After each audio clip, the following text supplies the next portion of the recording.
de feu, esprit de feu, descends, esprit de feu, descends sur nous, esprit de grâce, esprit de grâce, descends, esprit de grâce, descends sur nous, esprit d'amour, descend, esprit d'amour, descends sur nous, esprit d'amour, esprit d'amour, descends, esprit d'amour, descends sur nous, visite-nous, esprit d'amour, descends, esprit d'amour, descends sur nous. esprit d'amour, esprit de force, esprit de sagesse. Nous te prions de nous visiter ce matin, de nous remplir ce matin. L'esprit de sagesse, nous avons besoin de toi. Esprit de feu, nous avons besoin de ton feu. Nous voulons être bouillants pour ta gloire. Nous voulons être bouillants, Seigneur, pour ta gloire. Nous voulons ressentir ta présence. Nous voulons demeurer dans ta présence. Père, c'est toi seul qui peux nous donner la capacité surnaturelle pour résister aux tempêtes dans ce monde avant de venir auprès de toi dans le ciel. Père, nous avons des défis, mais nous croyons que tu es avec nous. Nous croyons que tu es dans la barque. Et nous te rendons grâce pour ton amour et pour ta fidélité. Au nom de Jésus de Nazareth. Père Saint, nous voulons nous humilier devant ta face pour te supplier car nous croyons que nous sommes des pécheurs. Si nous ne l'étions pas, tu ne l'aurais jamais dit. Si nous disons que nous n'avons pas de péché, Seigneur, nous nous séduisons nous-mêmes et la vérité ne se trouve point en nous. Mais si nous reconnaissons que nous sommes des pécheurs, alors Père, tu nous pardonneras. Nous voulons reconnaître, oh Dieu, nos faiblesses. Nous voulons reconnaître nos manquements. Nous voulons reconnaître, Seigneur, oh Dieu, nos infidélités. Nous voulons reconnaître, oh Dieu, que nos lèvres ne sont pas pures, que nos cœurs ne sont pas purs, que nos pensées ne sont pas pures. Mais toi, Seigneur, par ta miséricorde, tu peux nous changer, tu peux nous transformer, tu peux, oh Dieu, nous purifier. Viens, Seigneur, nous purifier ce matin. Viens nous sanctifier ce matin. Viens nous transformer ce matin. Donne-nous un cœur nouveau ce matin. Donne-nous des pensées bien disposées ce matin. Des pensées disposées à t'obéir.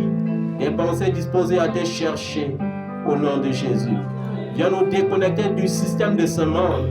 Viens nous déconnecter, Seigneur, car nous passons plus de temps dans les réseaux sociaux que dans ta présence. Nous passons plus de temps, Seigneur, dans les distractions de ce monde que dans ta présence. Nous épions le lendemain, Seigneur, et gardons nos attentions fixées sur les actualités mondaines. Pourtant, tu ne veux pas, oh Dieu, que nous soyons amis de ce monde. Tu veux, oh Dieu, que nous soyons tes amis. Tu veux que nous demeurons dans ta présence.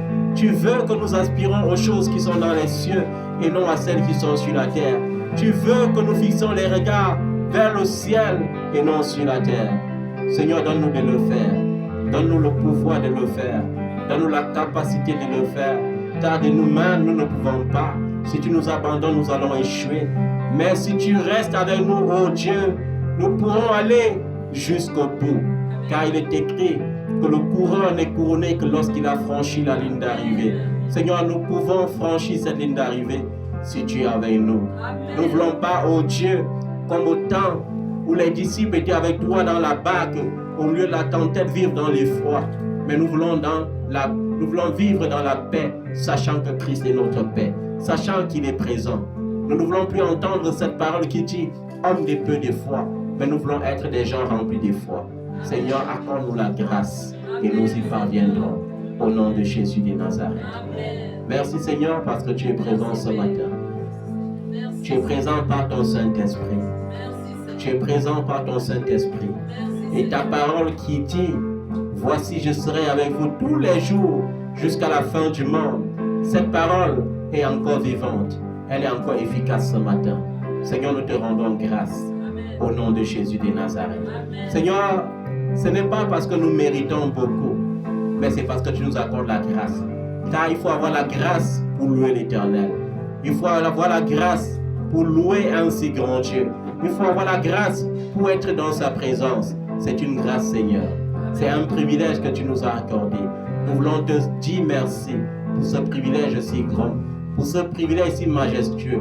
Parfois, nous ne méritons même pas, mais dans ta bonté, ô Dieu, tu nous lèves, ô Dieu, au crépuscule. Tu nous fais, ô Dieu, crier ton nom. Et dès l'éveil, ô Dieu, tu nous fais crier à toi et tu nous exauces. Nombreux sont dans les hôpitaux, nombreux sont dans les prisons, nombreux sont dans les tombes, mais tu nous as donné la grâce, ô Dieu, d'être dans ta présence. Tu nous as donné la grâce de contempler ta face. Tu nous as donné la grâce de vivre ta gloire.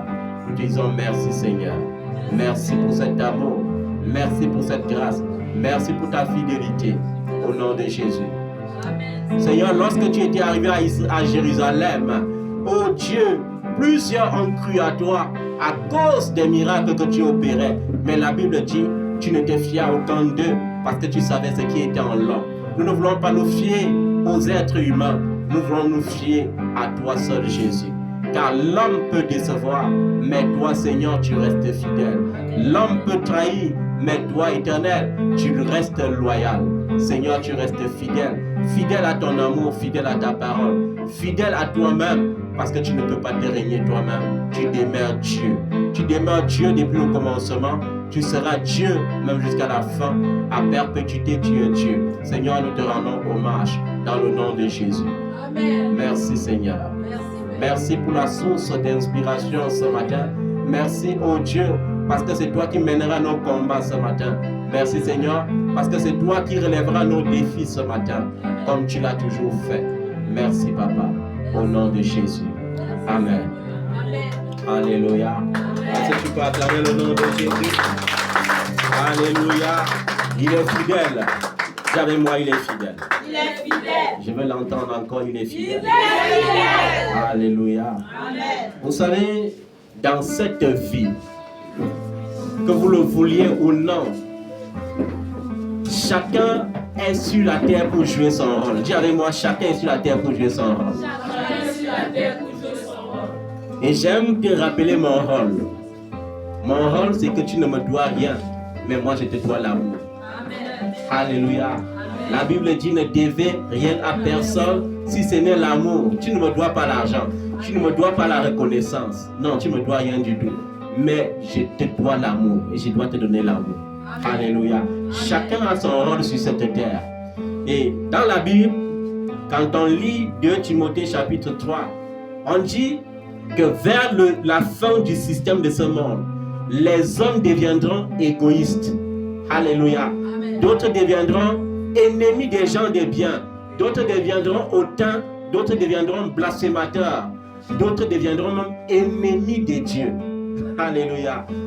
Donc ne te dérange pas. Il y aura tous les ennemis. L'ennemi le plus dangereux n'est pas Satan. L'ennemi le plus dangereux, c'est ton frère que tu aimes et qui ne t'aime pas. L'ennemi le plus dangereux, c'est ta soeur que tu aimes et qui ne t'aime pas. L'ennemi le plus dangereux, c'est cette cousine en qui tu mets toute ton affection et qui, à la première occasion, pourra t'empoisonner. Il y a des gens qui ne sont pas conscients de ça. Ils veulent seulement voir les démons, ils veulent seulement voir le diable. Non, non, non. L'ennemi le plus dangereux, c'est ton prochain. Alléluia. C'est l'hypocrite. Mais ce matin, par la grâce de Dieu, nous allons prier et libérer une onction particulière dans nos vies pour que Dieu disperse loin de nous tous les ennemis de notre destinée. Il y a des gens que tant qu'ils sont à côté de toi, tu n'avanceras jamais. Il y a des gens qui sont à côté de toi, leur rôle, c'est d'être toujours mécontent. Donc, non seulement ils ne peuvent pas te faire du bien, mais quand quelqu'un te fait du bien et qu'il constate, il se fâche pour ça. Moi-même, j'ai eu des enfants comme ça, des enfants que tu as bâtis dans la foi, que tu as sortis par la grâce de Dieu dans la pauvreté. Mais une fois qu'ils sont riches, ils ont peur que tu deviennes riche. Il y a les gens comme ça que tu vas rencontrer sur ton chemin, que tu dois aider. Une fois qu'ils seront riches, ils vont vouloir leur prière tous les jours, c'est te voir dans l'ornière. Tu vas être le dernier, tu vas être le ridiculisé. Et là, c'est leur bon plaisir. S'il y a les ingénieurs des bâtiments, il y a aussi les ingénieurs du mal. Un ingénieur du mal ne pense jamais du bien. Quand il dort, il pense comment faire du mal aux gens. Quand il dort, il pense comment faire pour que quelqu'un soit triste. Quand il dort, il pense comment faire pour que quelqu'un échoue. Et je vous ai dit, en vérité, j'ai eu beaucoup de rencontres dans la foi, des rencontres extraordinaires, des rencontres des bienfaisants, des rencontres des tristesses, des joies. Et l'apôtre Paul pouvait appeler cela douleur de l'enfantement. Je vous ai raconté l'histoire d'une servante de Dieu. Quand elle appelle servante de Dieu, c'est parce qu'elle avait dit qu'elle était servante de Dieu.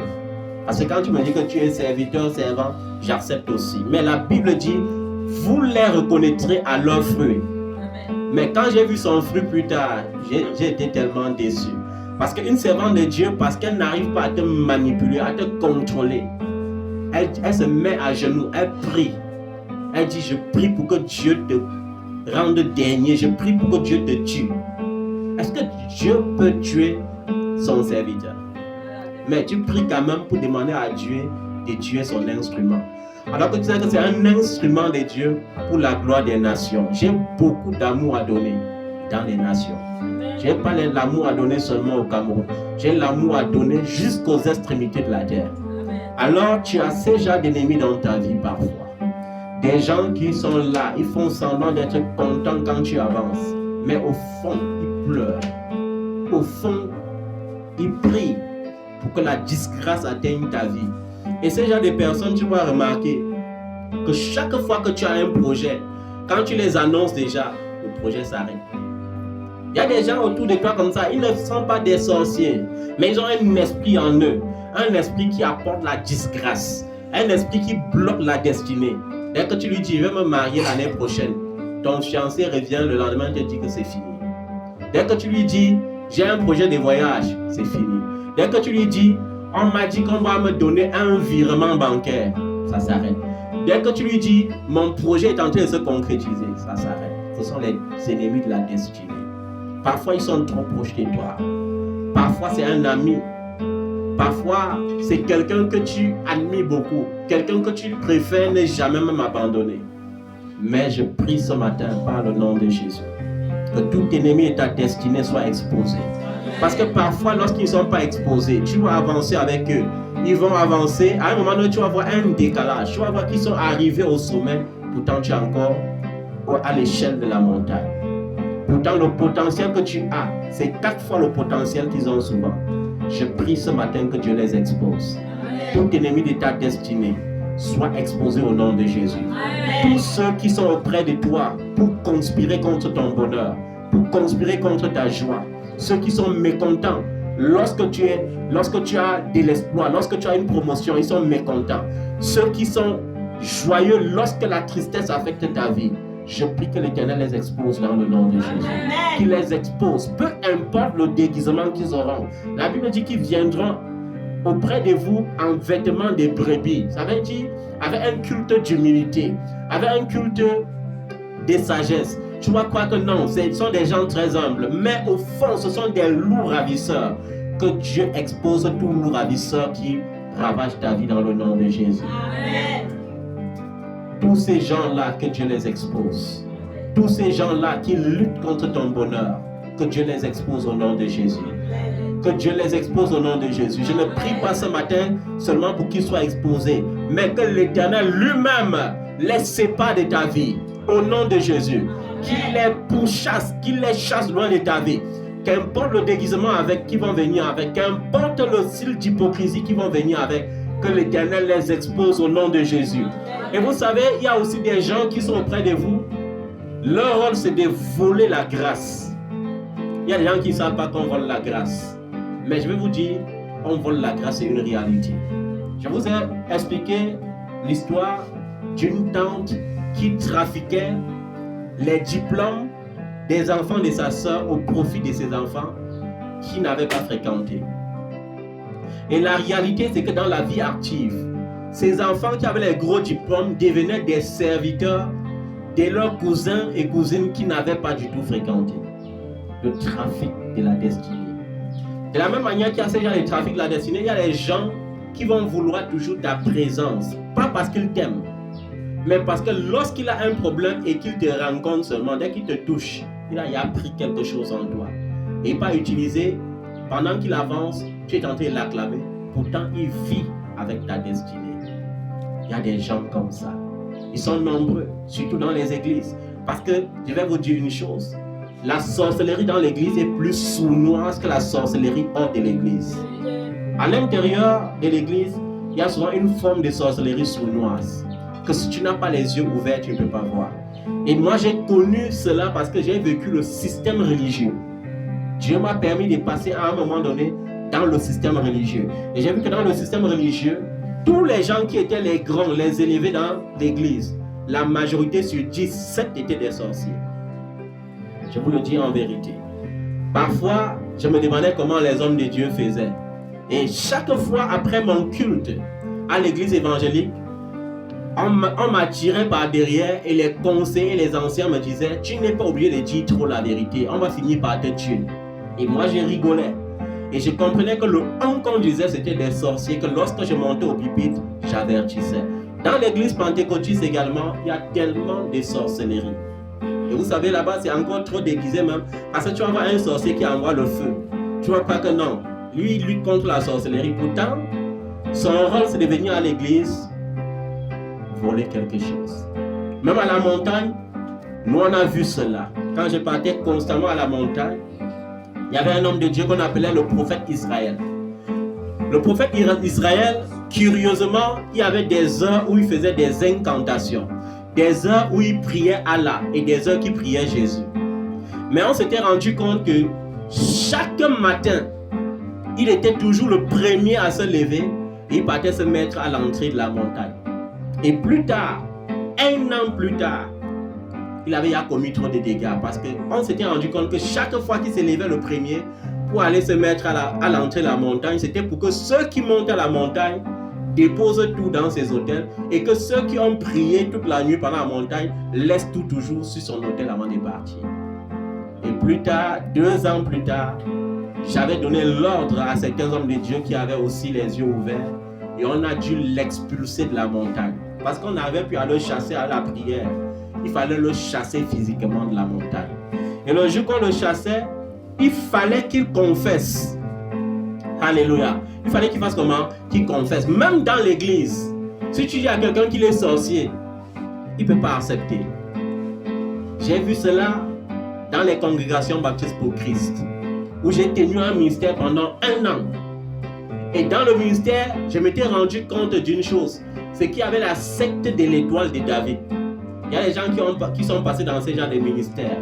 Dans ce genre de ministère, on ne peut pas prendre la Sainte Seine sans faire les lavements des pieds. Généralement, on lave les pieds avant de faire la Sainte Seine. Et dans ce genre de ministère, tu vas te rendre compte que la majorité des gens qui viennent avec beaucoup de richesses et beaucoup d'espoir finissent parfois dans l'ornière. Ils finissent dans une pauvreté extrême. C'est-à-dire que dès que tu entres, on te vide. Tu deviens une porte vide. Et dans ce genre de ministère, pour t'en sortir, il faut que tu les pousses à la confession. Parce que si tu ne les pousses pas à la confession, personne ne va te croire. C'est la même chose qu'on avait fait à la montagne parce que plusieurs n'acceptaient pas que le prophète Israël était un incantateur et un serviteur du diable. Parce que quand tu l'entendais par la Bible, tu disais waouh, il n'y a pas de pareil. Tu ne prenais que le cahier pour rédiger ce qu'il disait parce qu'il avait des révélations profondes. Je vais vous dire une vérité. Les sectes pernicieuses ne lisent pas un autre livre, ils lisent la Bible. Il n'y a aucun franc-maçon qui ne connaît pas tous les versets bibliques. Il n'y a aucun rosicrucien qui ne connaît pas tous les versets bibliques. Et même les marabouts lisent bien les sommes. Quand tu pars chez un marabout maintenant, parce qu'il voit que les gens sont éveillés, il dit que quoi? C'est Dieu qui m'avait envoyé, moi je travaille avec la Bible. Ça c'est pour te mettre en confiance. Mais il y a les les versions bibliques. Il y a les versions bibliques que les marabouts ne peuvent pas utiliser. Ils utilisent généralement les versions Jérusalem, les versions top. Bref, toutes les Bibles que les catholiques utilisent, les marabouts ont aussi le pouvoir d'utiliser. Mais tu verras rarement les versions Louis II chez un marabout. Tu peux aller chez un marabout, tu trouves la traduction du Monde Nouveau. C'est normal, parce que c'est le même système. Et je vais vous dire, lorsqu'on a poussé cet homme à la confession, il s'est mis à genoux comme un enfant, lui le grand prophète. Et il a confessé publiquement avoir empoisonné au moins 2 hommes de Dieu sur la montagne. Il a confessé avoir envoûté au moins 5 servants de l'Éternel sur la montagne. Et là, ça a ouvert les yeux de tout le monde. Et on l'a chassé. Et je me rappelle, c'était la même chose.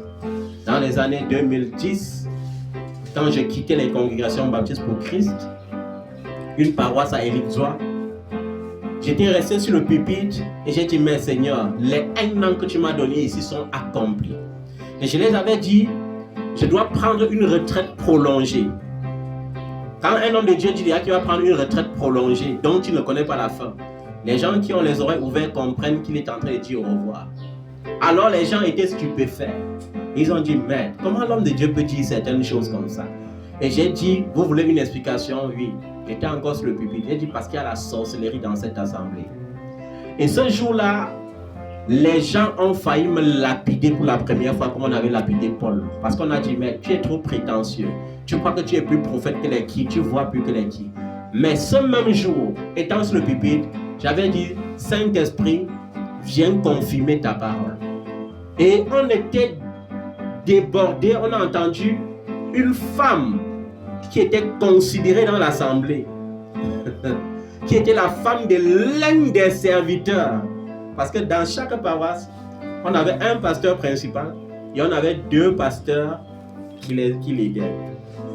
On s'est rendu compte que la femme de l'un des pasteurs qui était trop considéré dans l'assemblée était dans le groupe des sorciers de l'église. Il y avait une maman qu'on logeait dans l'église parce qu'on a vu qu'elle n'avait pas où habiter. On l'a logée dans l'église avec ses 2 filles. Et elle et sa 2e fille étaient des sorcières. Et je rends grâce à Dieu parce que Dieu, il dit, ce que vous faites dans le secret sera prêché sur le toit. Amen. Quand tu pratiques l'amour, il y a quelque chose, il n'y a rien qui peut t'arriver. La meilleure antidote contre la sorcellerie, c'est l'amour. Je vous le dis en vérité. Si tu ne savais pas aimer ton prochain sans arrière-pensée, apprends à l'aimer de cette façon-là. N'importe quel sorcier qui viendra contre toi et qui trouvera l'amour ne pourra jamais t'atteindre. Même le diable a peur de l'amour. Est-ce que tu comprends ça? J'ai dit, même le diable a peur de l'amour. Et ce jour-là, la femme, on a vu la fille de la maman qu'on logeait à l'église, dit, je me repens, mais même la sœur, on l'appelait la sœur Esther, elle aussi avec nous. Et les gens étaient dépassés. Et je suis resté sur le pupitre ce jour, j'ai ri. J'ai dit, s'il faut délivrer certains enfants de Dieu, en les imposant les mains, toi qui es la femme d'un pasteur, on va faire comment de toi? On va seulement te plonger dans le fût de l'huile d'onction. Parce que tu es dans l'église et tu pratiques la sorcellerie. Et je vais vous dire une vérité. Parfois, lorsque tu vis dans certains ministères sans être éclairé, les gens vont t'étouffer à les titres. Je me rappelle, il y avait une sœur là-bas, toute jeune, que les gens honoraient, on respectait. Parce qu'on disait, waouh, ça c'est un sacrificateur qui a gardé toute sa vigueur. Elle avait à peine 15 ans. Et je me rappelle, le leader avait même forcé que j'aille monter ma poitrine pour qu'elle me pose la main là. Parce que le leader disait que j'ai une colère spirituelle qui l'étouffe. Et que ça peut faire des dégâts. Qu'il faut qu'on adoucisse mon cœur. Et le même jour qu'elle a posé la main sur ma poitrine, le même jour Dieu a ouvert mes yeux. Et j'ai vu qu'en réalité elle n'était pas prophétesse. En réalité, qu'est-ce qu'elle faisait? Elle partait rendre visite aux chrétiens après le culte. Elle passe toute la semaine, elle vous rend visite, vous dialoguez et elle part donner au pasteur. Vous savez dire, elle peut venir, elle parle d'un pasteur, elle écoute ce que tu vas dire, après elle parle d'un frère, Elle écoute ce que tu vas répondre. Après, elle parle d'une sœur. Après, vous voyez tout le secret à l'église. Et on se demandait comment ça se fait. Et j'ai dit, c'est la sœur là, que vous dites prophétesse, qui fait les collectes des données d'information. Elle n'est pas prophétesse. Et elle n'est pas pure. Mais comme je le dis en vérité, si je suis serviteur de Dieu, quand je vais quitter de cette assemblée, vous allez connaître les vérités. Et la sorcellerie, c'est une mauvaise chose. La fille de la maman a dit, moi avec ma maman, on s'est mis en accord dans cette assemblée pour que personne n'évolue. On s'est mis en accord dans cette assemblée pour que ma grande sœur que vous voyez là, c'est pour ça que vous voyez, elle a 3 enfants avec 3 pères différents, malgré sa beauté. Il y avait une extrémité de beauté entre la grande sœur et la petite sœur. La grande sœur était hyper belle et la petite sœur était autre chose. On aurait dit les contraires. Vous voyez, contraire, comme on disait, Léa avait un visage pâle, tandis que Rachel était belle de figure. C'était exactement ça pour les enfants de cette maman. Nous avons décidé dans la sorcellerie que malgré sa beauté, elle ira quémander tous les hommes qu'elle va rencontrer, les pousseurs, les voyous. Chacun doit user de son corps parce qu'elle doit être, malgré sa beauté, elle doit être seulement comme ça, une vagabonde. Et tout le monde était dépassé. Dans une église où les gens jeûnaient, ils priaient. Dans une église où les gens envoyaient le feu contre la sorcellerie tous les jours. Mais il y avait un grand système de sorcellerie. Alléluia. Moi, j'ai souvent ma méthode avec les sorciers. Même si tu viens malade, je vais prier pour toi. Parce que Dieu ne désire pas ta mort. Il désire que tu te repentes et que tu vives. Alléluia. Il y a des sorciers qui venaient dans l'assemblée. Et vous savez, il y a certains sorciers que même quand tu regardes leur signe physique, là, il a fait la sorcellerie, ça l'a même déformé physiquement. Il y avait des sorcières comme ça qui venaient dans l'assemblée. Pour ceux qui sont là depuis 2010, et on venait me chuchoter, papa, tu ne vois pas que telle là que tu vois là, elle est sorcière. Et je disais, moi je joue mon rôle, elle joue son rôle. Mon rôle, c'est d'assurer qu'elle ne m'atteigne pas et qu'elle ne vous atteigne pas. Si elle peut se repentir, c'est bon. Si elle ne peut pas se repentir, tant mieux. Alléluia. Je me rappelle, il y a une autre qui était venue avec l'AVC, qui l'avait tordu comme ça, elle marchait en clignotant comme ça. Mais ce qui me plaisait sur elle, c'est qu'elle-même, elle confessait que dans l'assemblée, ils étaient un groupe de sorciers, mais sauf qu'à un moment donné, ça part des niveaux à baisser et on voulait la livrer. Elle est venue donc chercher refuge. Mais après avoir trouvé sa guérison, elle a voulu maintenant employer la sorcellerie sur mes propres enfants. Et qu'est-ce qu'elle faisait? Chaque fois qu'elle venait à la salle de prière, elle achetait un paquet de maïs grillé. Un paquet de maïs grillé. Quelque chose que moi-même, j'apprécie à peine et que mes enfants ne connaissent pas. Et elle venait, elle donnait à mes enfants et je riais. Et un jour, quand j'ai prié contre ça, elle a disparu. Et vous savez, c'est ça la sorcellerie dans les assemblées. La sorcellerie. Les sorciers sont très courageux. Je me rappelle encore, toujours dans les années 2010, un homme qui était mourant sur le lit. Je dis bien mourant. Alors nous sommes allés, on était 5 hommes de Dieu pour prier seulement pour lui. Alors, pendant qu'on priait pour lui, moi j'ai mes méthodes. Quand je priais tous les yeux fermés, mais même malgré mes yeux fermés, parce que j'ai remarqué que lorsque je ferme les yeux physiques, c'est là où mes yeux spirituels fonctionnent le plus. Alors dans le règne de l'esprit, j'ai vu on est en train de prier pour sauver quelqu'un pendant qu'il est en train de prier pour livrer l'un de nous. Donc pendant que vous êtes en train de prier pour que Dieu le guérisse, il est en train de faire la sorcellerie pour livrer l'un de nous à sa place. Parce qu'il avait besoin d'un gros poisson pour prospérer. J'ai rencontré tellement de choses dans mon parcours. Et je n'ai pas fini. Parce que quand il n'y a pas de parcours, ce n'est pas comme s'il était à la fin. Parfois, avec le Seigneur, tu crois que tu es à la fin alors que tu es juste au tout début. Et à la fin, il a donné l'offrande. Et j'ai dit aux autres serviteurs de Dieu, si ça dépend de moi, ne prenez pas ces offrandes. Mais j'avais les collègues qui étaient têtus. Vous savez, il y a les hommes de Dieu, quand ils prient, tu ne donnes pas l'argent, il n'est pas content. Ils ont l'esprit de Géasi. Ils ont insisté, ils ont pris l'offrande. Pour les sauver, j'ai touché l'offrande pour que ce soit consacré à l'Éternel. Et je les ai dit, comme nous partons d'ici maintenant, le soir d'aujourd'hui, si cet homme ne meurt pas, c'est que j'ai mal vu. Et on dit, mais comment tu dis ça? Il dit, parce que lui cherchait à livrer l'un de nous. Et le soir, il était décédé. Et il y a les enfants comme ça. Leur rôle, c'est de te distraire. Comme ma fille, dont certains connaissent ce nom. Elle est même m'appelée pour les cas extrêmes. Surtout quand elle sait qu'on doit me livrer. Parce qu'elle était à l'église. Elle cherchait les proies faciles. Et comme elle savait que dans mon ministère, il n'est pas facile de toucher à quelqu'un, elle dit, même le père, si la morale, c'est de le distraire. C'est qu'elle m'appelait à tout moment. 19h pendant que tu veux te reposer, le téléphone sonne. Oh papa, ma fille a encore convulsé.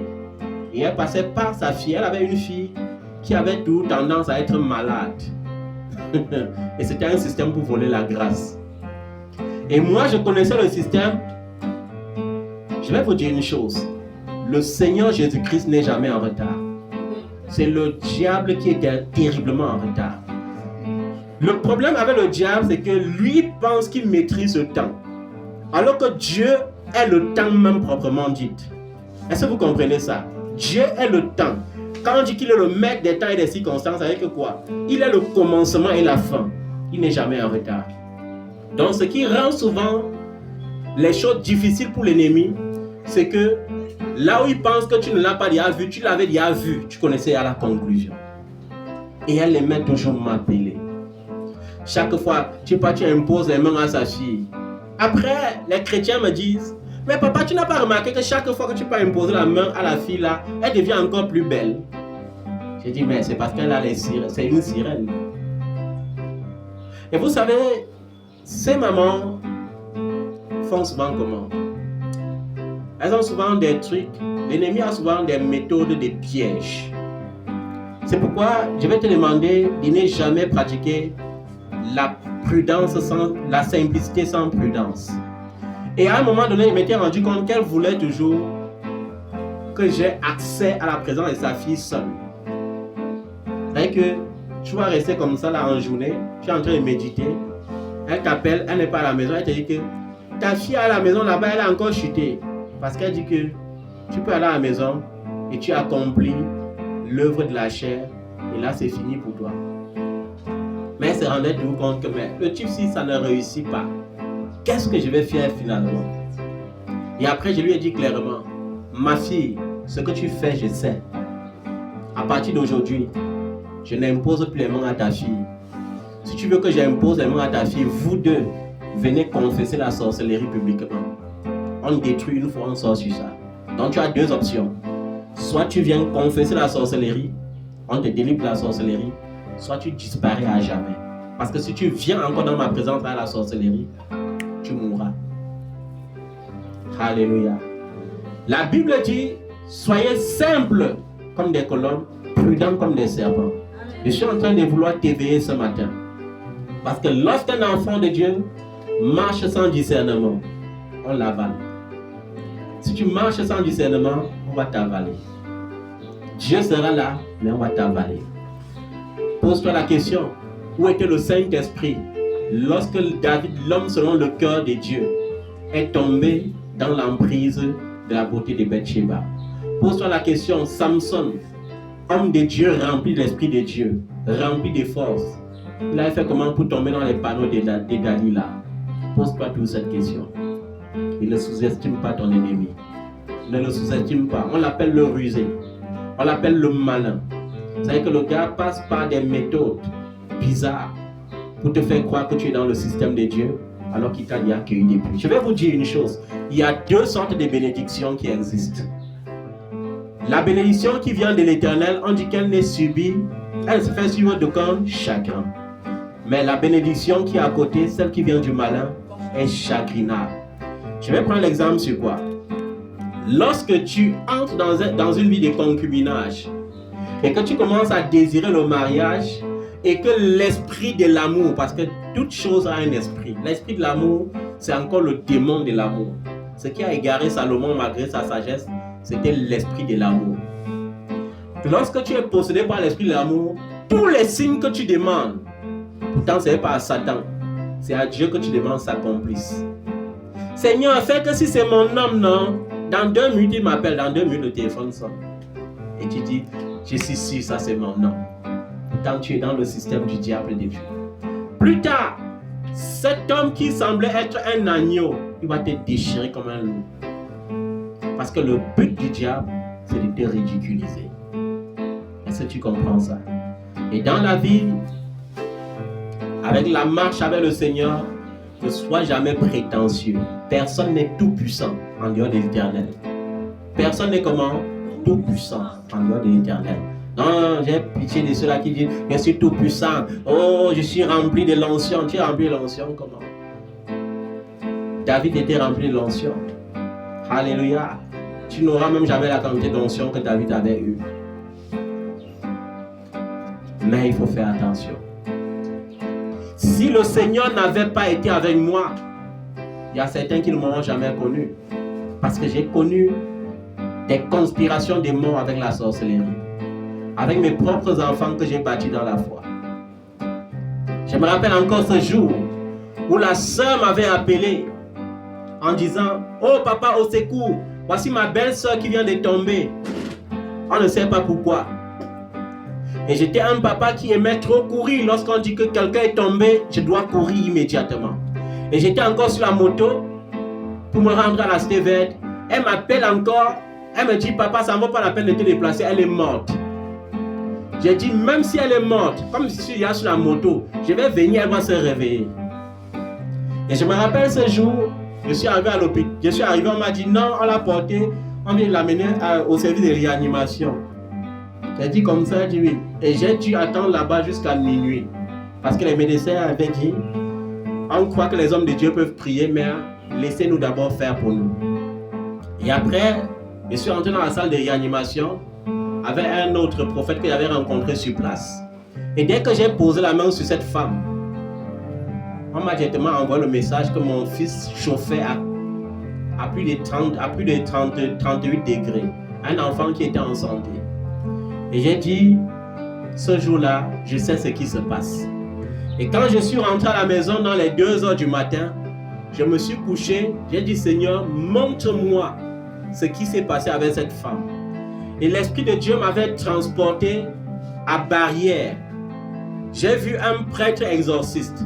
J'ai vu le cercle astronomique. Et j'ai vu, on avait placé la femme là au milieu du cercle. Et j'ai vu, au milieu du cercle, elle s'était évanouie. Et le prêtre avait paniqué et avait demandé qu'on l'amène pour la perfuser. Et ma fille connaissait tout ça. Et elle m'appelait pour dire que quelqu'un est tombé de chez elle. Alors quand j'ai vu cela, à 4h du matin, on m'appelle, on dit, papa, là voici en train d'avaler sa langue. Est-ce que tu veux qu'on envoie une voiture venir te chercher? J'ai dit, laissez-moi plutôt venir par mes propres moyens. Parce que lorsque tu veux la facilité, le diable trouve une faille pour t'atteindre. Et je me rappelle ce jour-là, je suis arrivé à l'hôpital dans les 5h du matin et je les ai dit, pourquoi voulez-vous fatiguer les médecins?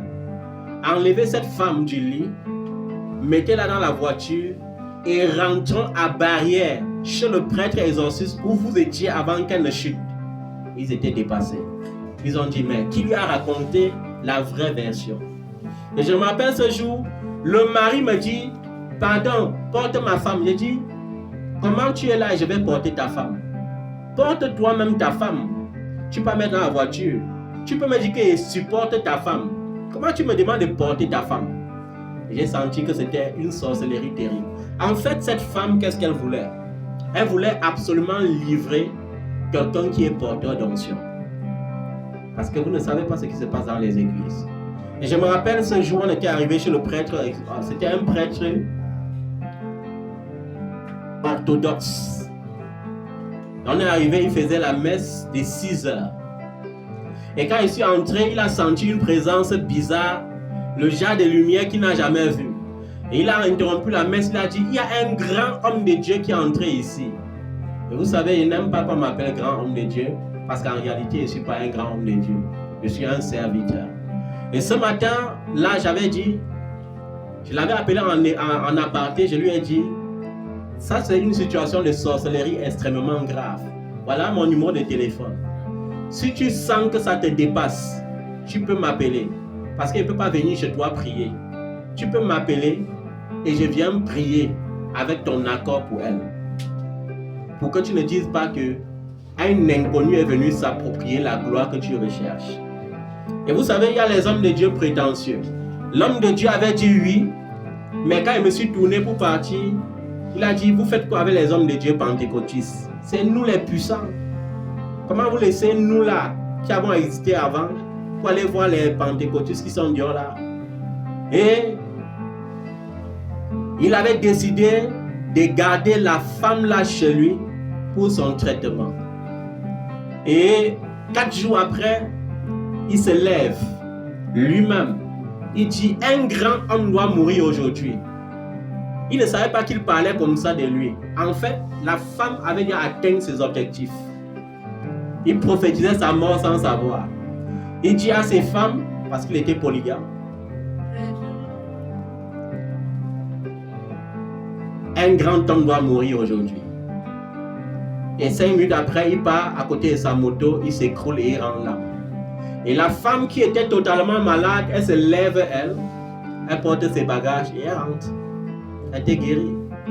Elle avait accompli son exploit.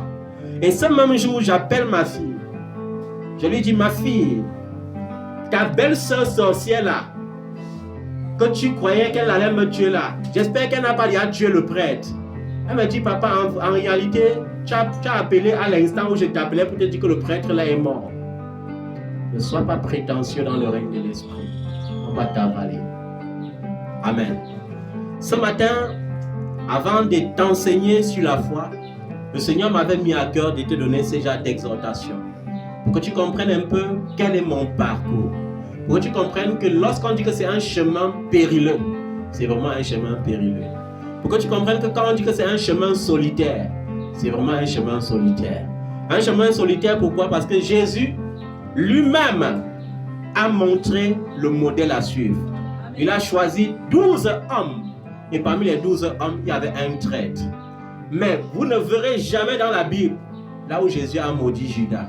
Vous ne verrez jamais dans la Bible, là où Jésus a dit à Judas que ce n'est plus toi qui gardes l'argent. Vous ne verrez jamais dans la Bible, là où Jésus a publiquement dit que c'est Judas là. Parce que le jour qu'il annonce sa mort, qu'est-ce qu'il dit? Au milieu de vous, il y a un traître. Et les autres disent, Seigneur, comment est-ce que c'est possible? Montre-nous le traître. Et il dit plutôt, celui qui va tremper le pain avec moi est celui qui me livre. Amen. Et quand Judas trempe le pain, pour couvrir Judas, qu'est-ce qu'il dit? Il dit, ce que tu as fait, fais-le promptement. Et les disciples entendent plutôt que quoi? Il est en train d'envoyer Judas, parce que c'est lui qui gardait la caisse, d'aller faire un acte de bienfaisance quelque part. Et vous voyez, le geste de Judas, c'est un baiser. Ton ennemi peut t'embrasser avant de te tuer. Ton ennemi peut t'embrasser en sachant qu'il va te livrer. Ton ennemi peut t'embrasser en sachant que tout est déjà planifié. Mais comme Jésus est vainqueur, tu ne seras jamais livré. Amen. Mais je te conseille de demeurer dans la présence de Dieu. Parce que c'est dans la présence de Dieu qu'il y a la sécurité. C'est dans la présence de Dieu qu'il y a la vraie joie. C'est dans la présence de Dieu qu'il y a la vraie paix. Certains diront, l'argent est la source de la paix. Ce n'est pas l'argent. Tu peux avoir l'argent et être malheureux. Il y a beaucoup de milliardaires qui vivent avec les appareils. Il y a beaucoup de milliardaires qui ont pour compagnon un chien. Alléluia. Je ne suis pas en train de te dire qu'il n'est pas bon pour toi d'être milliardaire, mais je suis en train de te dire qu'il est bon pour toi d'être milliardaire en Jésus. Amen. Alléluia. Hors de Jésus, il n'y aura jamais un bonheur stable. Alors ouvre ta Bible dans Hébreux chapitre 11. Mets-toi sur tes pieds, nous allons lire ça ensemble. Alléluia. La Bible me dit dans Hébreux chapitre 11, à partir du verset 1. Or, la foi, c'est la ferme assurance des choses qu'on espère. Une démonstration de celles qu'on ne voit pas. Alléluia. Dis avec moi, la foi, c'est la ferme assurance des choses qu'on espère. La foi, c'est la ferme assurance des choses qu'on espère. Et une démonstration des choses qu'on ne voit pas. Et une démonstration des choses qu'on ne voit pas. Est-ce que quelqu'un comprend ce que la Bible dit ce matin? Ferme assurance des choses qu'on espère. Alléluia. Je vais par exemple poser une question à quelqu'un ce matin au hasard. Toi, tu espères en quoi quand tu penses au futur? Tu espères à quel genre de vie? Voilà. Un avenir meilleur, pourquoi? Parce que c'est contenu dans l'espoir. Quand un homme n'a plus d'espoir, il n'a plus rien du tout. Alléluia. L'espoir, c'est quoi? C'est que je sais que même je suis né de la classe prolétaire, je dois appartenir à la classe bourgeoise et je dois tirer ma famille dans la classe bourgeoise. C'est ça l'espoir. Mais cela ne sera possible qu'à cause d'une seule chose, l'ingrédient, la foi. Alléluia, la foi. Je dois croire fermement. Ça n'a rien à voir avec la conviction. Ça n'a rien à voir avec l'optimisme. Est-ce que vous comprenez ça? Ça n'a rien à voir avec quoi? La conviction. Ça n'a rien à voir avec l'optimisme. Ça a tout à fait à voir avec quoi? Avec Jésus. La Bible dit que lorsque les Israélites avaient désobéi dans le désert, Dieu, pour les punir, il avait envoyé les serpents brûlants. Et les serpents brûlants les tourmentaient. Ça tuait même certains. Alors, Moïse, qui aimait ce peuple, a prié à Dieu et a dit: Seigneur, qu'est-ce que je fais avec ce peuple maintenant qui meurt à cause du serpent? Et Dieu lui a dit: fabrique un faux serpent en bronze, mets sur un bâton et monte sur la montagne. Et dis aux enfants d'Israël que celui qui va regarder le serpent en croyant ne doit pas périr. Ça veut dire que quoi? Jésus est mort à la croix. Le plus important n'est pas de regarder à Jésus. On peut regarder à Jésus sans croire à Jésus. On peut regarder à Jésus sans s'attendre à ce qu'il doit agir. Le plus important, c'est de regarder à Jésus avec foi, en croyant que l'œuvre de la croix peut parler dans ta vie. Est-ce que tu comprends ça? Il y a beaucoup qui ne savent pas ça, qui pensent que non, il faut... La Bible dit, si tu crois en Dieu, en le priant, il faut croire qu'il existe. Il y a beaucoup qui prient, mais qui ne croient pas que Dieu peut agir. Est-ce que tu comprends ça? Il faut que tu crois. Regarde à Jésus en croyant que l'œuvre de la croix te donnera la vie meilleure en laquelle tu espères. Ça n'a rien à voir avec le jeûne. Ça n'a rien à voir avec la prière. Ça n'a rien à voir avec la méditation de la parole. Tout ce que Dieu désire ici, c'est la foi. C'est pourquoi lorsque tu vois la suite, ça veut dire que quoi? Plus j'espère en Dieu en croyant qu'il va agir, et plus Dieu démontre sa puissance en amenant à l'existence ce en quoi j'ai cru. Est-ce que tu comprends ça? Plus Dieu fait comment? Plus il amène à l'existence ce en quoi j'ai cru. Est-ce que tu comprends ça? Je crois que oui, je suis né d'une famille prolétaire, mais Jésus a dit, je suis venu pour que tu aies la vie et que tu sois dans l'abondance. J'ajoute ma foi à cette parole. Je crois que Jésus peut faire cela pour moi. Par conséquent, il rend cela possible. Pourquoi? Parce que c'est la foi qui te qualifie devant Dieu. Ceux qui viennent devant Dieu sans foi sont disqualifiés. Et toute prière que tu fais sans foi est une malédiction. Est-ce que tu comprends ça? Puisque la seule clé pour plaire à Dieu, c'est la foi. Ça veut dire que sans la foi, il est impossible de plaire à Dieu. La suite de ce verset, on dit, c'est à cause de la foi que les anciens ont reçu un témoignage favorable. Par la foi, nous comprenons que l'univers a été formé par la parole de Dieu. Par la foi, nous savons que l'univers a été créé, conçu à partir de quoi? De la parole de Dieu. Même si la science te dit, oh, le cosmos avait fait ceci, oh, il avait fait ça, il avait fait ceci. Non, non, nous croyons que Dieu a tout créé par sa parole.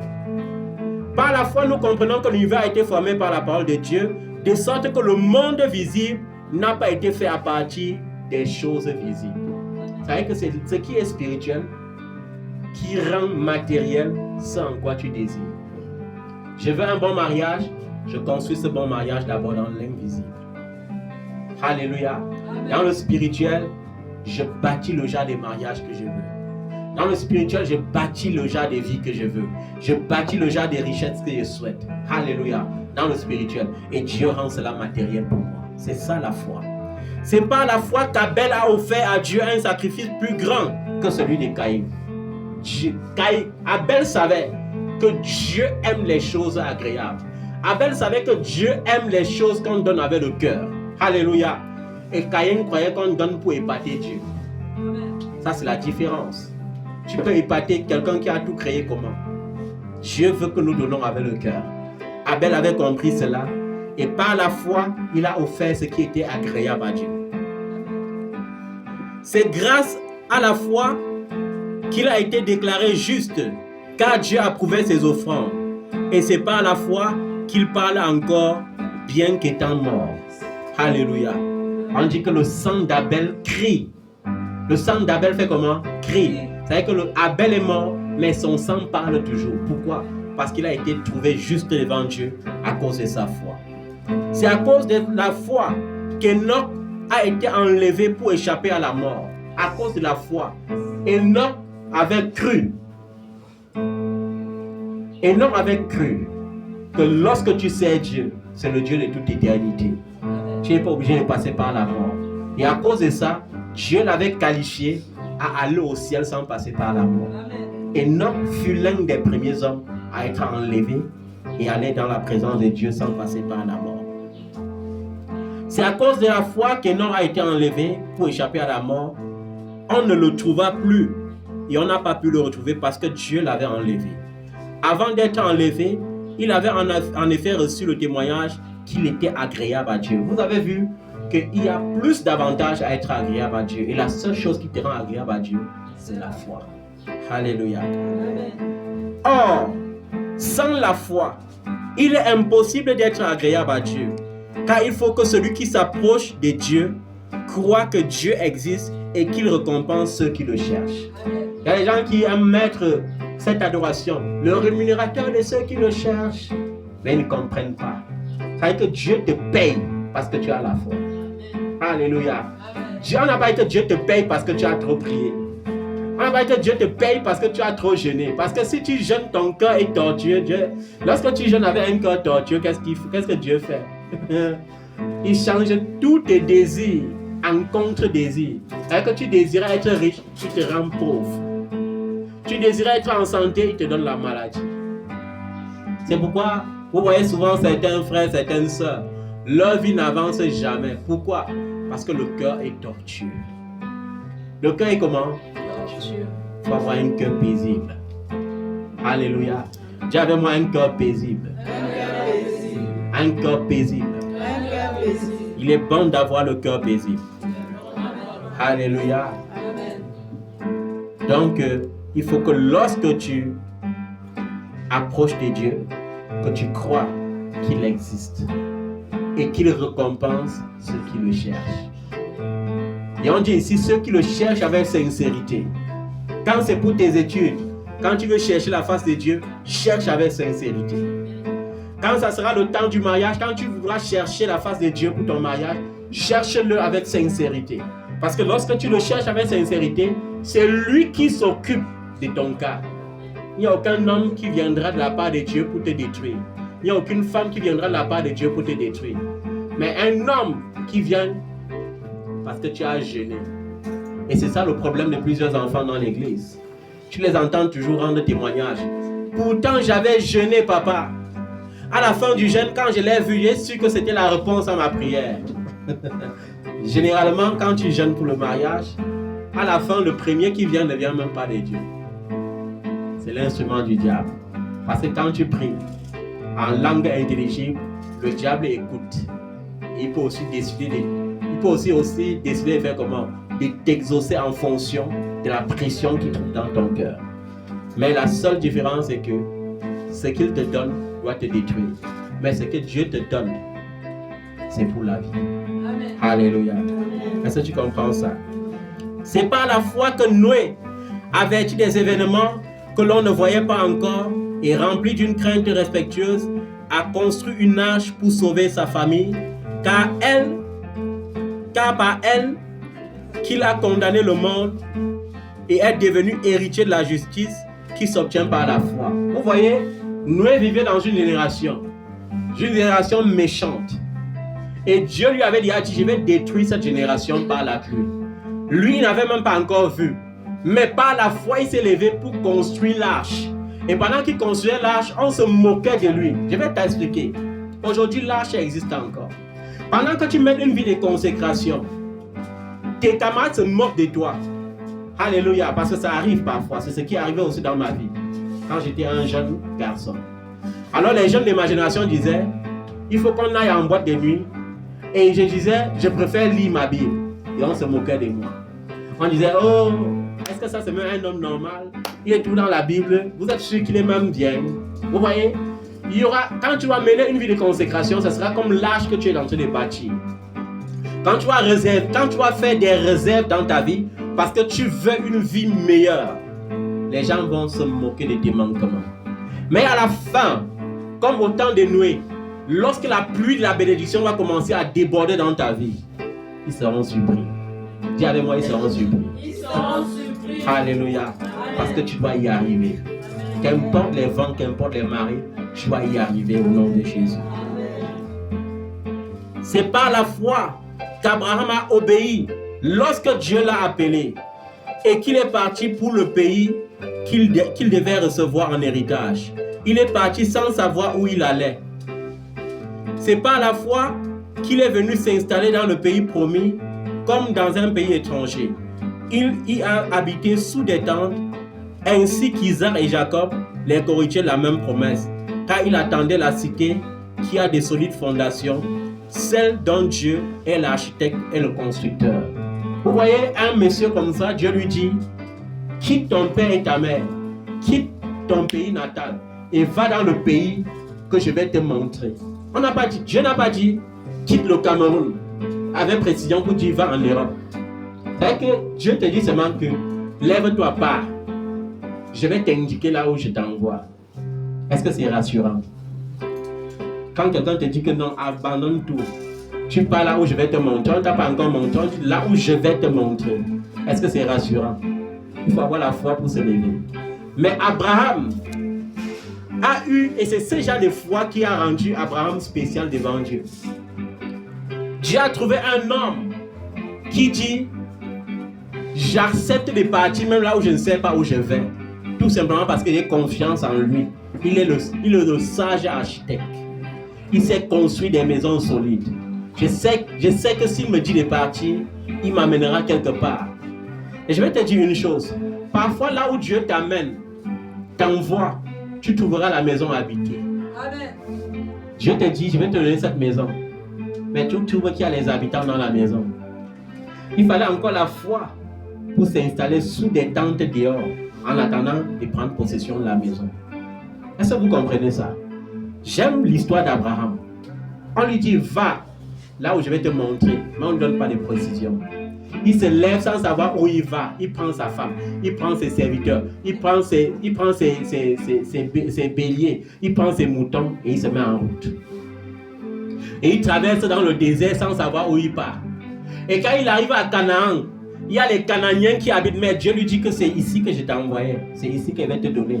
Tu as vu toute l'étendue ici, tout le pays ici, c'est ça qu'elle va te donner en héritage à toi et à tes enfants après toi. Oh, le gars est là. Il n'a même pas un enfant. Mais on lui dit à tes enfants après toi. C'est la foi. Alléluia. Est-ce que tu crois en ce Dieu? Moi, je ne sais même pas si tu crois. Alléluia. Est-ce que tu crois? Parce qu'il y a des gens qui pleurnichent, ils ne croient pas. Moi, je crois. Alléluia. Je fais comment? Je crois. Quand on croit, il n'y a pas de stopper. Je me rappelle, il y a quelqu'un qui m'avait rencontré un jour. Il m'a dit, maître, avec tout le potentiel que tu avais, tu es encore à quel niveau comme ça? Et lui a dit, je sais où je vais. Et je vais y arriver. Amen. Est-ce que tu comprends ça? Il y aura des temps où tu vas croire que tout est dur. Pourtant, Dieu est là. Il est comment? Il est là. Il veut que tu tiennes ferme. Il veut que tu tiennes juste ferme. Il y a même eu des temps comme ça avec Amour en Action. Où je m'assois comme ça et que, mais Seigneur, c'est toi-même qui dis qu'il veut m'asseoir à la table avec les grands de ma nation. Mais il faut encore que je les supplie seulement pour marcher avec eux comment? Il faut encore que je les supplie seulement pour qu'ils viennent s'asseoir avec moi comment? Alors que c'est ta parole. Il me dit, tu dois y arriver. Mais toi, quand tu rentres dans le règne physique, tu crois que c'est dur, que c'est calé partout. Mais un jour, tu vois tout est accompli. Tu es assis avec eux, tu manges avec eux, tu les conseilles même. Est-ce que tu comprends ça? Toi qui as cru en Jésus, c'est toi le numéro 1. Jésus dit, tu seras la tête. La quoi? La tête et non la queue. Alléluia. Le premier et non le dernier. Ça veut dire qu'il t'a déjà donné la clé. Il faut que tu crois pour avoir accès à ça. Abraham arrive à Canaan. La terre est habitée par les Canaaniens. Mais le gars vient quand même, il s'installe aussi. Ça n'a pas de petites portions. Je n'ai pas vu un verset biblique où la Bible dit qu'il a demandé aux Canaaniens que je peux m'installer ici. Non. Il savait que c'est Dieu qui l'a envoyé et qu'aucun Canaanien ne pouvait venir lui dire que tu fais quoi là. Il a habité au milieu d'eux comme s'il existait déjà au milieu d'eux depuis. Alléluia. Mais quand Dieu t'envoie quelque part où c'est habité, il t'équipe. L'équipement c'est quoi? C'est qu'il fait briller sa face sur ta face. Et quand les habitants viennent, ils te voient toujours plus grand. C'est pourquoi les Canaaniens étaient toujours là en train de leur flatter. Sans savoir qu'on vient comme ça posséder leur terre. Sans savoir qu'on vient comme ça pour les détruire. Parce que le but de Dieu c'était de les faire quoi? Les détruire. Et offrir la terre à son serviteur Abraham. Abraham est arrivé, c'était habité, mais il n'a pas pleurniché. Abraham est arrivé, c'était habité, mais il ne s'est pas retourné en arrière comme la femme de Lot. Il a installé ses tentes. Il a habité dans ses tentes. Et après un jour, il s'est levé. Il a dit que non, il faut que j'aie ma part de sépulture, parce que ça, c'est ma terre déjà. Il faut que je cherche ma sépulture et la sépulture de mes ancêtres ici. De mes fils, de mes petits-fils, de mes arrière-petits-fils après moi. Il faut que j'achète un sépulcre pour moi, un sépulcre familial ici. Et la Bible dit que quoi? Il est allé acheter à Macpéla. Alléluia. Amen. Il est allé là-bas. Les Canaaniens l'ont supplié que, gars, tu sais que tu es un grand, non? Prends ça, on t'offre ça quand tu es que jamais. Vendez-moi et ne faites pas semblant. Vendez au prix normal. Ce qui tue certains enfants de Dieu, c'est qu'ils ne comprennent pas l'immensité de la richesse de Dieu. Dieu aime les grands défis. Il ne faut pas aimer les choses gratuites, bien aimé. Dieu t'a donné assez d'argent pour acheter les choses de valeur. Ça, c'est de courir après le ridicule. Est-ce que tu comprends ça? Amen. Et c'est ça la foi. Parce que quand on dit Dieu t'a donné assez d'argent, tu fouilles ta poche, tu n'auras pas 10 000.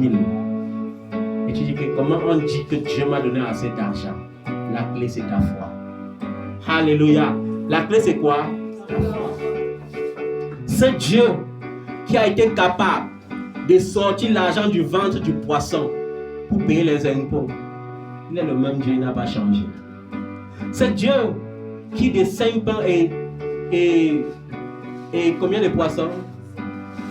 Et 2 poissons a nourri 5000 hommes, sans compter les femmes et les enfants, est le même. Il n'a pas changé. Il est ce Dieu qui a dit dans le berger, à moi l'or, à moi l'argent, dit l'Éternel des armées. À moi les animaux des champs, à moi le ciel et tout ce qu'il contient, la terre et tout ce qu'elle renferme. Si l'Éternel a le ciel pour trône, il a aussi la terre pour marchepied. La foi. Est-ce que tu comprends ça? Il ne faut plus courir après le ridicule. Est-ce que tu comprends ça? Dieu t'a donné assez d'argent, comme à Abraham, pour acheter les choses de valeur. Il y a des gens qui vont venir te limiter en disant qu'ils veulent t'offrir une voiture. Dis-leur souvent, vends-moi la voiture et vends au prix normal. Si la voiture coûte 50 millions, vends-moi à 50 millions. Ne fais pas semblant comme s'il y avait l'amitié, tu me dis que non, 10 millions. Alléluia. Parce que Dieu a donné assez de moyens pour ça. Quand on parle comme ça, aux gens qui ne comprennent pas les 50 millions, les 100 millions, que dirait des 100 milliards, ils ne comprennent rien du tout. Mais Dieu veut que tu aies la foi. Parce que ce que je cite, c'est ce que tu peux toucher. Amen. Alléluia. Amen. Ce que je cite, c'est ce que tu peux toucher par la foi. Dieu est le rémunérateur de ceux qui le cherchent. Il est quoi? Le rémunérateur de ceux qui le cherchent. Abraham a acheté la sépulture familiale à Macpéla parce qu'il savait que tout le pays de Canaan, qui est devenu l'actuelle Palestine, sera sa propriété. Et c'est devenu sa propriété. Est-ce que vous comprenez ça? Il y aura des... Le plus important n'est pas... J'entends souvent les chrétiens dire, j'entre dans mon Canaan au nom de Jésus. Je vais te rappeler une chose. À Canaan, il y a toujours 7 ennemis. À Canaan, il y a quoi? 7 ennemis à détruire pour s'installer. Entrer dans le Canaan, c'est facile. Mais là-bas, il y a des géants. Là-bas, il y a des quoi? Des géants. Israël est allé à Canaan. Mais une fois à Canaan, Israël a trouvé des géants. Il fallait encore avoir la foi. Parce que quand on entend les gens dire Moïse a séparé la mer en deux, je suis sûr qu'il y a certains parmi vous que même si la mer était ouverte en deux, ils n'auront pas le courage de marcher au milieu. Parce qu'ils vont regarder comme ça à gauche. Ça sera comme l'aquarium. Ils vont voir la baleine qui a ouvert la bouche comme ça. Ils vont voir le requin qui a mis les dents comme ça. Ils vont voir les poissons électriques qui sont en train de faire comme ça. Ça donne les brins d'électricité sur l'eau. Ils vont avoir peur de traverser. L'ennemi de la foi, c'est la peur. Est-ce que tu comprends ça? Ce qui te pousse à ne jamais atteindre tes objectifs, souvent, c'est la peur. C'est que tu as peur. Dieu te dit que je veux que tu sois riche. Mais tu as peur de la richesse. Tu as peur de quoi? De la richesse. Et pourquoi tu as peur de la richesse? Parce que le diable vient te tromper. Que cela n'était pas destiné. Le diable vient te faire chuchoter dans l'oreille que quand on te parle de richesse, que tu crois là, qui a été déjà riche comme ça dans ta famille? Qui a été déjà comme ça, cette dimension-là dans ta famille? Pourquoi tu veux croire en ça? Et tu commences à paniquer. L'ennemi de la foi, c'est la peur. Alléluia. Je n'ai pas peur, je dois avancer. Contre vents et marées, je dois avancer. Alléluia. Quand on veut être vainqueur, on détruit la mentalité de la peur. On ne panique pas lorsqu'on sait que Jésus est dans la barque. Pourquoi Jésus disait toujours à ses serviteurs, homme de peu de foi? Parce qu'il voyait que les gars paniquaient. Vous êtes dans le bateau avec celui qui a créé les eaux. Vous avez à confesser même qu'il est le Messie. Ça veut dire que vous savez qu'il peut tout.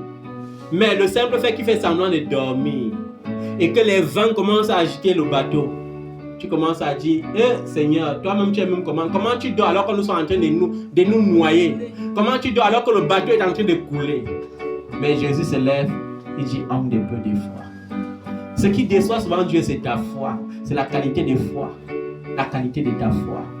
Tu as besoin de soigner la qualité de ta foi. Amen. Jésus, les prières qu'on dit, Seigneur, augmente-moi la foi. Est-ce que vous avez vu? Même les disciples ont dit à Jésus, Seigneur, augmente-nous la foi. Est-ce que Jésus a dit, recevez la foi? Ce sont des prières inutiles. La foi n'a pas besoin d'être grande. Elle a juste besoin d'exister. C'est pourquoi lorsque les disciples ont dit, Seigneur, augmente-nous la foi. Nous voulons avoir le genre de foi que lorsque nous on arrive devant les lunatiques, on dit au nom de Jésus, le démon sort sans réfléchir. Jésus a dit, si votre foi est comme une graine de sénévré. Qui a vu une graine de sénévré ici? Qui a vu une graine de sénévré? La graine de sénévré, c'est comme une graine de mil divisée encore en 4. Même le mil est gros. C'est comme la graine de sésame divisée en 2. Les graines de sénévré. Jésus te dit que si ta foi est juste comme une graine de sénévré, tu peux ordonner à la montagne de se jeter à la mer et ça se passe. Donc la foi n'a pas besoin d'être grande. Elle a besoin d'exister. Qu'est-ce qui a sauvé Job? Et qu'est-ce qui a rappelé la restauration de Job devant Dieu? La foi. Sa femme avait désespéré que mon mari, tu es tout pourri, tu sens. Maudit Dieu, tu meurs. Mais qu'est-ce que Job dit? Je sais que mon Rédempteur est vivant et qu'il se lèvera le dernier. Il fera comment? Il se lèvera le dernier. Oh, ton Dieu se lèvera le dernier pour ta situation. Est-ce que tu comprends ça? Ça veut dire que quand les gens se vont dire en train de dire que oh, c'est fini pour toi, Dieu a dit, je n'ai même pas encore commencé avec toi. Est-ce que tu comprends ça? C'est ça la différence entre un païen et un chrétien. La différence c'est que le païen doit désespérer et c'est normal parce qu'il n'a pas quelqu'un en qui espérer. Mais toi tu as Jésus. Et lorsque tu as Jésus, tu as tout. Est-ce que tu comprends ça? Lorsque tu as Jésus, tu as tout. Est-ce qu'on va encore enseigner longtemps pour qu'on comprenne le suicide?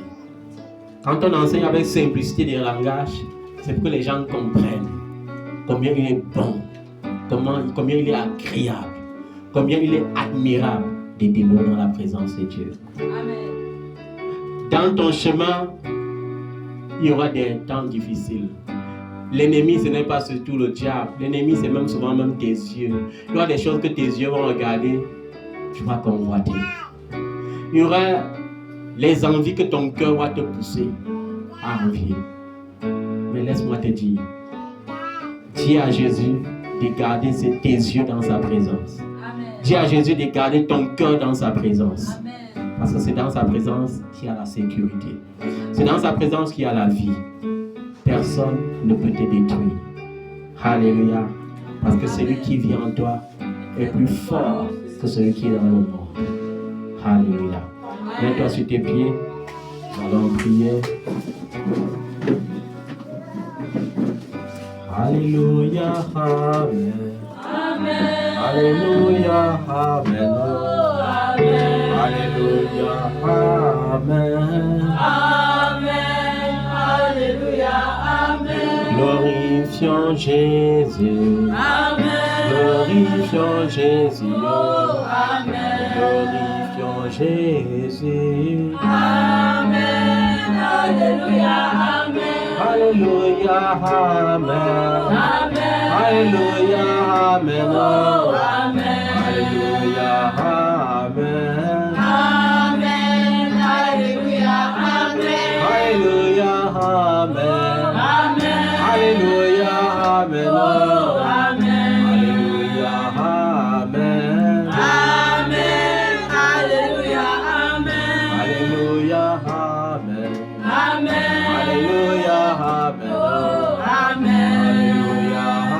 Amen. Amen. Alléluia. Amen. Célébrons Jésus. Amen. Il est le roi des rois. Amen. Alléluia. Amen. Amen. Alléluia. Amen. Écoute-moi, tu vas te mettre en colère contre quelque chose ce matin. Blâme la situation que tu traverses et qui ne te plaît pas ce matin. Je ne te demande pas de fermer ta bouche, mais d'ouvrir ta bouche. Parce que Dieu a créé par la parole. C'est par la parole que tu peux tout changer ce matin. Ouvre ta bouche et commence à parler à cette situation. Ordonne à cette situation de changer. Ordonne à cette situation de changer. Peut-être tu es encore en location, mais tu désires avoir ta propre maison. La Bible dit que Dieu donne la maison à celui-là qui n'avait pas de maison. Il donne une demeure à celui qui n'avait pas de demeure. Lève-toi contre cette situation qui te maintient locataire. Lève-toi contre cette situation. Lève-toi contre la stagnation financière. Ordonne à la stagnation financière d'être brisée. Ordonne à la stagnation financière d'être détruite par le puissant nom de Jésus-Christ de Nazareth. Père, je prie et je commence ce matin que toute limitation dans la vie de tes enfants soit brisée. Toute limitation financière soit brisée. Toute limitation financière soit brisée.